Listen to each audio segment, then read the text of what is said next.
алтын уақытыңызды бөліп бізге сұхбат беруге келіскеніңізге көп рахмет.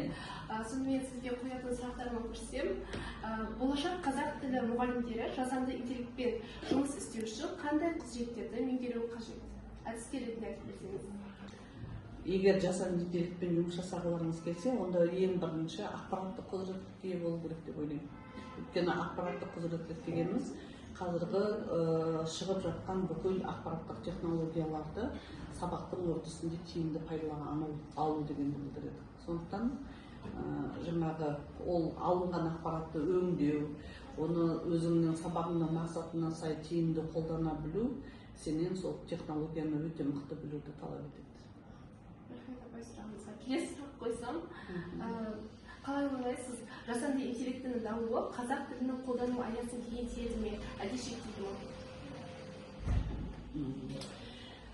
Ол қазақ тіліндегі контентті байытуы мүмкін. Өйткені жасанды интеллектіні пайдалану арқылы біз оған түрлі тапсырмалар береміз, соған байланысты енді жасанды интеллекті дегеннің өзі ол әлеуметтік желідегі бар материалды саған жинақтап алып беретін нәрсе ғой. Сондықтан ол жағынан ол қазақша контентті көбейтуге әсер етеді деп ойлаймын. Ал екінші жағынан мен өз басым жасанды интеллектіден қорқамын. Себебі жасанды интеллекті деген біздің ойлау үдерісімізді тежеп тастайтын сияқты. Өйткені біз тек жасанды интеллектіге сенім аламыз да өзіміздің миымызды жұмыс жасатпаймыз. Өйткені жасанды интеллектке тапсырма береміз, ол біз айтқан тапсырмамызды өзімізге орындап бере салады ғой.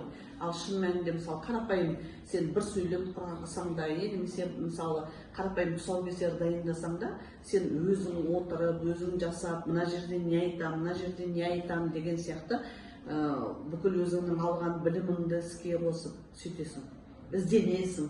Ал жасанды интеллекті саған жасап берген дүниені енді өкінішке орай мысалы оны ең құрғанда өңдеу керек қой. Мысалы бізде көп жағдайда жасанды интеллекті не жасап берді, соны тіпті оқымай су қалпында алып келетін балалар да болады да. Ол өйткені ол адам емес қой.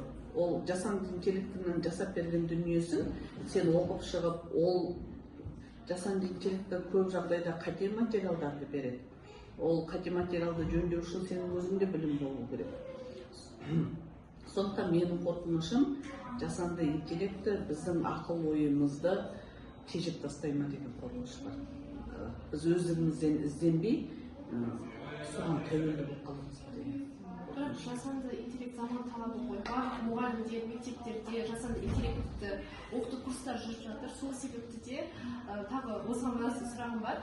Қазіргі мұғалімдерге жасанды интеллектіні қолдану аясында әдістемеге қандай ұсыныс айтасыз? Мысалы жасанды интеллектіні қолданудың өзінде де сенің білімің болу керек.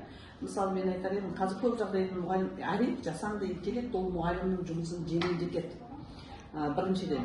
Екіншіден, ол қанша дегенменен жаңа бағыт болғаннан кейін ол оқушының қызығушылығын тудырады. Жасанды интеллект, жасанды интеллектпен жұмыс жасау оқушының бір сабаққа деген ынтасын арттыруы мүмкін. Бірақ жасанды интеллектімен жұмыс жасау кезінде, мысалы сен жасанды интеллектіге нені сұрасаң, ол соны сол қалпында бере салады. Мысалы мен қазір оған айтатын болсам, мысалы мен айтам, әдебиет болатын болса, менің атым Қожаны өтіп жасам, мен айтам, маған Қожаның суретін салып берші деймін. Мысалы жасанды интеллектіге.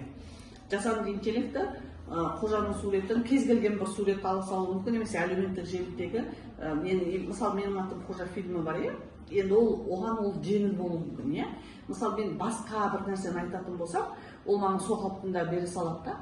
Ал егер мен шын мәнінде мысалы ол Қожаны сипаттап, оны егер мен шығарманы оқысам, Қожаның бүкіл бейнесін ашып алатындай қып оған тапсырма беретін болсам, ол маған сол өзімнің қалағанымдай бейнені салып береді да. Сол үшін мен ойлаймын, жасанды интеллектпен жұмыс жасау үшін де білім керек те. Білім керек. Сіздің сұрақтарға жауап бергеніңізге өте сіздің ойыңызды білу біз үшін маңызды болды. Көп рахмет. Рахмет сіздерге де.